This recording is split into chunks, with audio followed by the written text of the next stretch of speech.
নমস্কার, আপনারা দেখছেন এই সময় ডিজিটাল। আমি আপনাদের সঙ্গে রয়েছি অরুণিমা।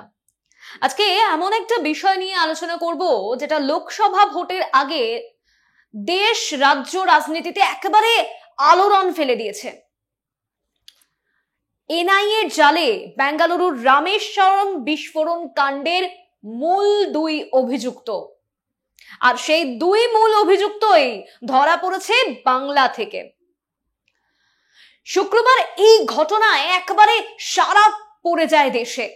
ঠিক কি হয়েছে, এই রামেশ্বরম বিস্ফোরণ কাণ্ড কবে হয়েছিল, কিভাবে এনআইএর জালে ধরা পড়লো এই দুষ্কৃতীরা, এই হামলাকারীরা, সমস্ত আপনাদের সাথে আলোচনা করব আজ।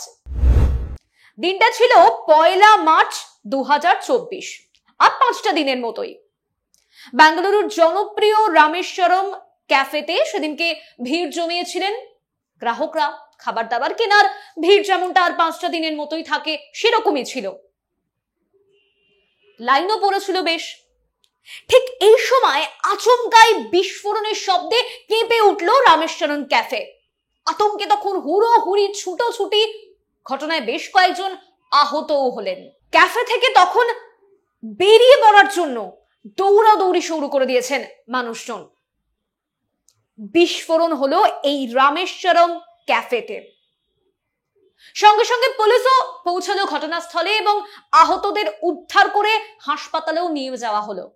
কিন্তু এই হামলা কি কারণে হলো তা তো জানতেই হবে, আর সেই কারণে ঘটনার ঠিক 2 দিন পর এই বিস্ফোরণ কাণ্ডের তদন্ত ভার নিল কেন্দ্রীয় সংস্থা এনআইএ। প্রাথমিকভাবে অনুমান করা হয়েছিল যে হয়তোবা ক্যাফের ভেতর কোনো সিলিন্ডার বিস্ফোরণ হয়ে এমন ঘটনা, কিন্তু না, যত তদন্ত এগোতে থাকলো ততই স্পষ্ট হলো এই ঘটনার নেপথ্যে রয়েছে হামলাকারীদের প্ল্যানিং, জঙ্গিদের প্ল্যানিং। রীতিমতো প্ল্যান করে এই রামেশ্বরম ক্যাফেতে বিস্ফোরণ ঘটিয়েছে হামলাকারীরা। ঘটনার পর থেকে হামলাকারীদের নাগাল পেতে কিন্তু চেষ্টার কোনো কসুর করেননি তদন্তকারীরা। বেঙ্গালুরুর রামেশ্বরম ক্যাফে বিস্ফোরণ কাণ্ডের হামলাকারীদের ধরতে 10 লাখ টাকা নগদ পুরস্কারও ঘোষণা করে এনআইএ। তারপর পেরিয়ে গিয়েছে 1 মাসেরও বেশি সময়, বললে ভালো 1.5 মাস।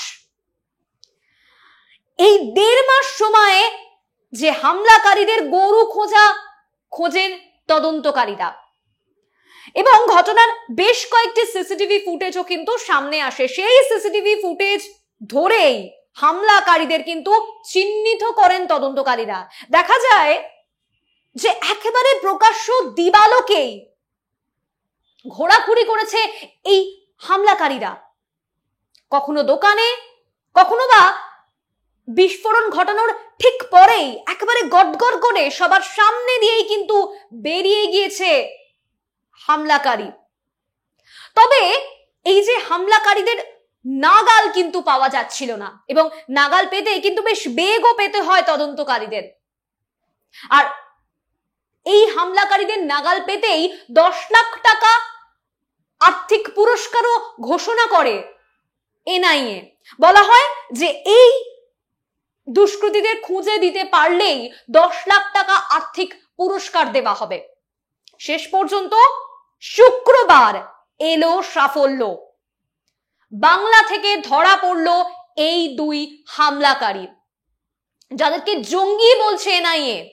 শুক্রবার কাক ভরে সাদা পোশাকের পুলিশ আধিকারিকরা হোটেলে গিয়ে এই 2 অভিযুক্তকে হাতে নাতে পাকড়াও করেন।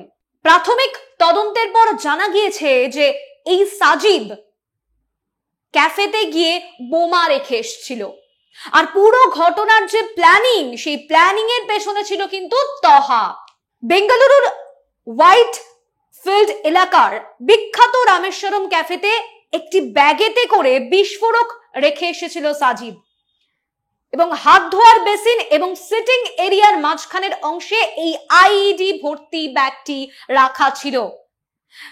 সাজিব হাতে ধরে কাজ করলেও গোটা বিষয়ের প্ল্যানিং, যেমনটা আপনাদের বলছিলাম, প্লটিং পুরোটাই কিন্তু তহার। হামলাকারীদের পরিচয় কিভাবে জানতে পারলেন গোয়েন্দারা? এই প্রসঙ্গে জানিয়ে রাখি, যখন এই হামলা হয় এবং তারপর এনআইএ এই ঘটনার তদন্তভার নেয়, তারপর থেকে ৩০০রও বেশি সিসিটিভি ফুটেজ খতিয়ে দেখা হয় দক্ষিণ ভারত জুড়ে। অবশেষে মূল সন্দেহভাজনকে চিহ্নিত করে এনআইএ। জানা যায় যে মুসাফির হোসেন সাজিব এই হামলার পেছনে রয়েছে এবং রয়েছে তহাও। দুজনেই কর্ণাটকের বাসিন্দা এবং মুসাফির ওই দিন ক্যাফেতে ঢুকে আইডি রেখে এসেছিল। এনআইএ এবং একাধিক কেন্দ্রীয় এজেন্সির সঙ্গে পুরো দস্তুর তদন্তে নামে কর্ণাটক পুলিশ, কেরল পুলিশ এবং তামিলনাড়ু পুলিশ। গোয়েন্দাদের একাংশের অনুমান যে দুজনে ইসলামিক স্টেট জঙ্গি গোষ্ঠীর স্থানীয় মডিউলের সদস্য এবং তদন্তে নেমে পুলিশ জানতে পারে তহা একজন তথ্য প্রযুক্তি ইঞ্জিনিয়ার এবং এই পুরো কাজের জন্য টাকা পয়সা কোথা থেকে জোগাড় করেছিল তারা, সেটাও কিন্তু একটা বড় প্রশ্ন। তার জন্য ক্রিপ্টোকারেন্সির মাধ্যমে লেনদেন করত। ক্রমশ স্পষ্ট হয় গতিবিধি। জানা যায় তারা সম্ভবত পশ্চিমবঙ্গের দিকে পালিয়েছে। এনআইএর তরফে বারবার সাবধান করা হয়েছিল পশ্চিমবঙ্গ পুলিশকে, সতর্ক হয়ে গিয়েছিল বঙ্গ পুলিশও, এবং খবর পাওয়া মাত্রই মাঠে নামে ভবানী ভবন এবং লালবাজার। একাধিক পুলিশ কর্তা অনুসন্ধানে নামেন। জানা যায় মধ্য কলকাতার হোটেলে একইভাবে নাম ভাড়িয়ে তারা লুকিয়েছিল। শেষ অবধি পূর্ব মেদিনীপুরের দীঘায় তাদের গতিবিধি চিহ্নিত করে পুলিশ এবং আসরে নামে পূর্ব মেদিনীপুরের পুলিশও। গোয়েন্দারা দুই অভিযুক্তের সমস্ত গতিবিধির নজর রাখতে শুরু করেন। অবশেষে 12ই এপ্রিল শুক্রবার কাকভোরে দুই অভিযুক্তকে গ্রেফতার করে এনআইএ। এবং এই প্রসঙ্গে জানিয়ে রাখা ভালো যে 3রা মার্চ তদন্তভার নেওয়ার পর 27 দিন ধরে কর্ণাটক, তামিলনাড়ু, উত্তরপ্রদেশের বিভিন্ন জায়গায় তল্লাশি চালানোর পর মূল অভিযুক্ত মুজাফফর শরীফকে গ্রেফতার করেছিল কেন্দ্রীয় এজেন্সি। পুলিশ সূত্রে খবর, গত 13ই মার্চ বিকেল 5:30টা নাগাদ লেনিন সরণির একটি পুরনো হোটেলে পর্যটক পরিচয়ে দুই অভিযুক্ত ঘর ভাড়া নেয়। বিকেল 5:40 দার্জিলিং থেকে এসেছি বলে ভুয়ো আধার কার্ড দেখিয়ে 750 টাকায় একটা ঘরও ভাড়া নেয় তারা।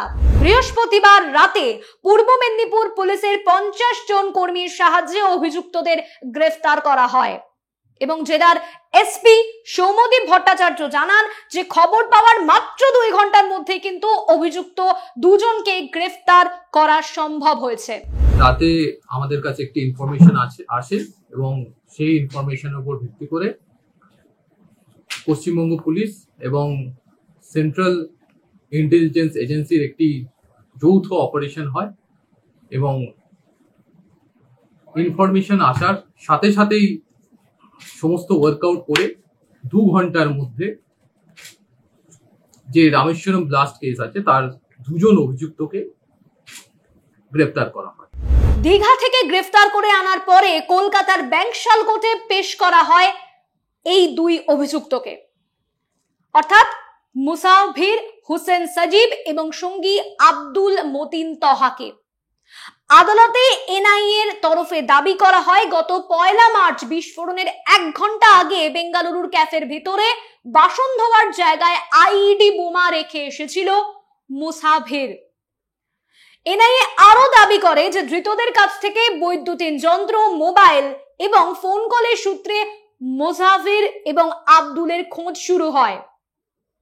ধৃতদের কাছে লিফলেট এবং ডায়েরিও পাওয়া যায়। আব্দুলকে এই বিস্ফোরণের ঘটনার মূল ষড়যন্ত্রকারী বলে কিন্তু উল্লেখ করেছে এনআইএ এবং সে একাধিক মামলায় 2019 সাল থেকে পলাতক রয়েছে। ধৃতদের 3 দিনের ট্রানজিট রিমান্ডে বেঙ্গালুরুতে নিয়ে যাওয়ার ব্যবস্থা করা হয়েছে। অর্থাৎ এই বোমা বিস্ফোরণের আগে, আইডি বিস্ফোরণের আগে কিন্তু একেবারে দীর্ঘদিন ধরে পরিকল্পনা সাজিয়েছিল এই দুই অভিযুক্ত। বারবার নাম ভাড়িয়ে একাধিক জায়গায় তারা স্থান বদল করেছিল। আধার কার্ড তৈরি করেছিল ভুয়ো, সবটাই ভুয়ো। অর্থাৎ প্ল্যানের পেছনে, এই আইইডি বিস্ফোরণের পেছনে কিন্তু একেবারে তাদের সুচারুভাবে প্ল্যান কষেছিল দুইজন। ঘটনা কোন দিকে মোড় নেয়, কি আপডেট হয়, সমস্ত দিকে আমাদের নজর থাকবে। আপনাদের সমস্ত খবর আমরা দিতে থাকবো এই সময় ডিজিটালে। দেশ বিদেশ, রাজ্য, রাজনীতি, খেলা, বিনোদন, সমস্ত খবরের লেটেস্ট আপডেট পেতে আপনাদের চোখ রাখতেই হবে এই সময় ডিজিটালে। আমরা রয়েছি ফেসবুক, টুইটার, ইনস্টাগ্রাম, বর্তমানে হোয়াটসঅ্যাপ চ্যানেলেও এবং সঙ্গে টেলিগ্রামেও। এবং লেটেস্ট ভিডিওর জন্য আপনাদের দেখতেই হবে টাইমস এক্সপি বাংলার ভিডিও। পরের দিন আবারও একটা নতুন কোনো এপিসোড নিয়ে, নতুন কোনো ঘটনা নিয়ে আপনাদের সামনে হাজির হব। তার আগে সবাই ভালো থাকুন, সুস্থ থাকুন। দেখা হবে খুব শীঘ্রই। ধন্যবাদ।